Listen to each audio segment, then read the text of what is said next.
नव वर्ष वाले दिन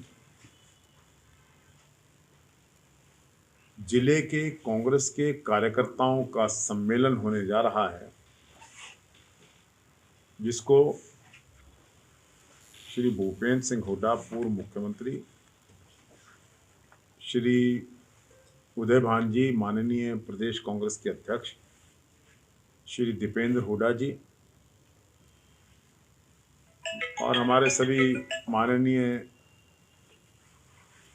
पूर्व विधायकगण, नेतागण जो भी यहाँ उपस्थित होंगे, कार्यकर्ताओं को प्रेरणा देने के लिए, मार्गदर्शन करने के लिए मंगल सेन ऑडिटोरियम में 11 बजे पधारे हैं। कार्यकर्ताओं में बड़ा उत्साह है और जो लोग किसी बात से रुष्ट होकर या कोई और वजह से कांग्रेस को अलविदा कह गए थे, कांग्रेस से थोड़ा दूर हो गए थे, उन्होंने अल्टीमेटली अपनी संस्कृति, कांग्रेस की संस्कृति, कांग्रेस की विचारधारा को सर्वोपरि मानकर वापस लौटने का फैसला किया है। प्रमुख नेता हैं, तो हम ऐसे सभी नेताओं का भी स्वागत करते हैं और ये ट्रेंड जारी रहेगा। रिटायर्ड ब्यूरोक्रेट्स और बड़े बड़े नेतागण, 34 पूर्व विधायकगण तो पहले ही कर चुके हैं और अब ये सिलसिला आप देखेंगे बढ़ेगा, क्योंकि कांग्रेस का जो ग्राफ है हरियाणा में वो आगे बढ़ रहा है और भारतीय जनता पार्टी का ग्राफ निरंतर गिरता जा रहा है। भारतीय जनता पार्टी की सरकार लोगों की नजरों से गिर गई है, क्योंकि इतना भ्रष्टाचार, इतनी महंगाई, इतनी बेरोजगारी, इतनी कानून व्यवस्था की अव्यवस्था, इतना व्यापारियों का शोषण, इतना खिलाड़ियों पर आघात, इतना किसान की फसलों की पिटती हुई कीमत और मुख्यमंत्री का अहंकार भारतीय जनता पार्टी को ले डूबेगा। इन्हीं मुद्दों पर यह सरकार आई थी और केवल इन्हीं मुद्दों पर यह सरकार चली गई, क्योंकि जनता विमुख हो चुकी है, निराश हो चुकी है।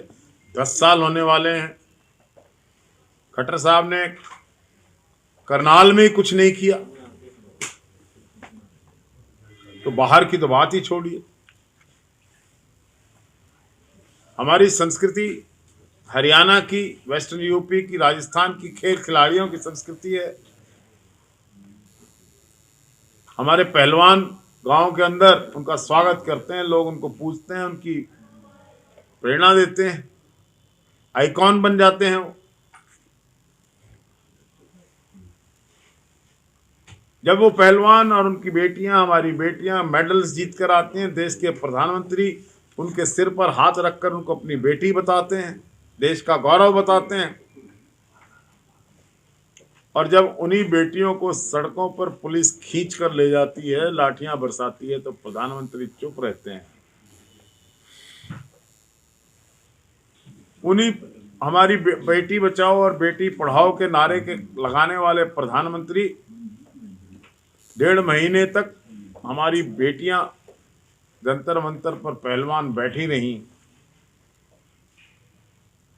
प्रधानमंत्री ने उनको अपने घर पे बुलाया था, खाना खिलाया था, आश्वासन दिए थे, लेकिन जब उनके साथ ये पता लगा कि उन्हीं की पार्टी के सांसद ने, बाहुबली ने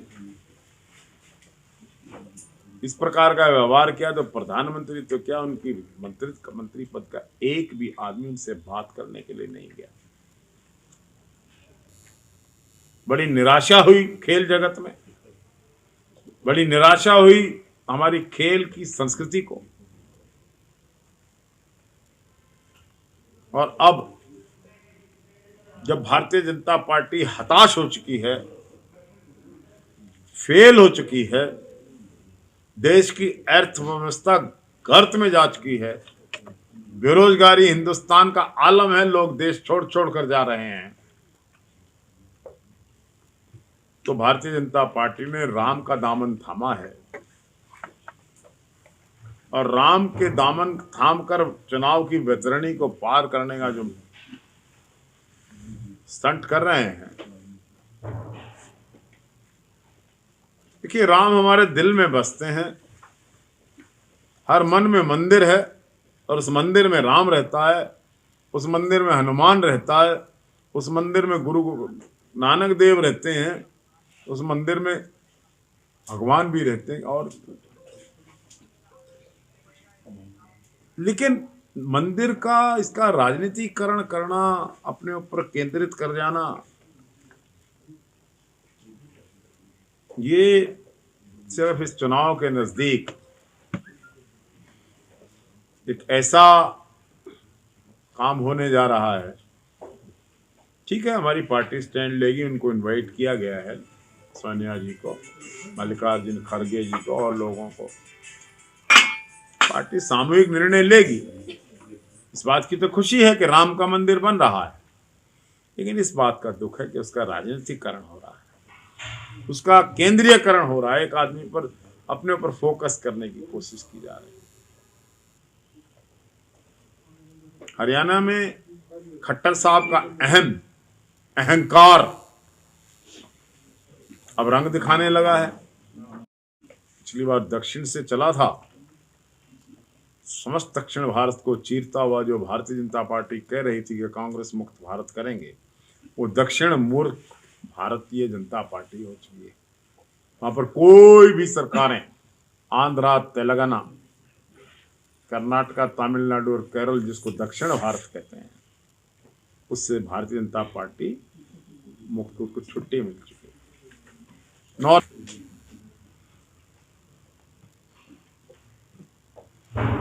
तो ये परिस्थितियां जो दूसरे को खत्म करने की भारतीय जनता पार्टी की जो आक्रामक घमंडी शैली रही है, उसका परिणाम सामने आएगा।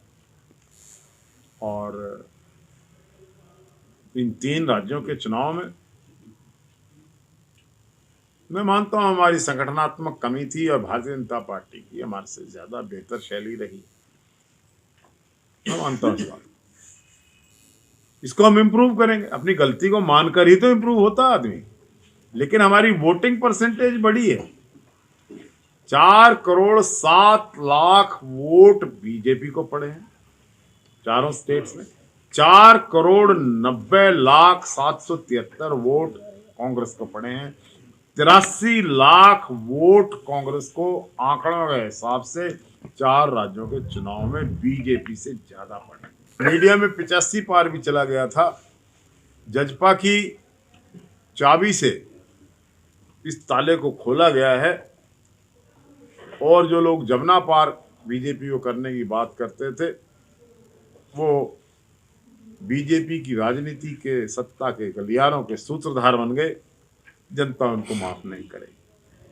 गठबंधन के रिगार्डिंग डिस्कशन के लिए, तो जब स्टेट यूनिट को हरियाणा से बुलाया जाएगा तो आपकी तरफ से क्या बात रखी जाएगी? क्या आप सहमत हैं, आपका यहाँ पे गठबंधन होना चाहिए आप आदमी पार्टी या दूसरी पार्टियों के साथ?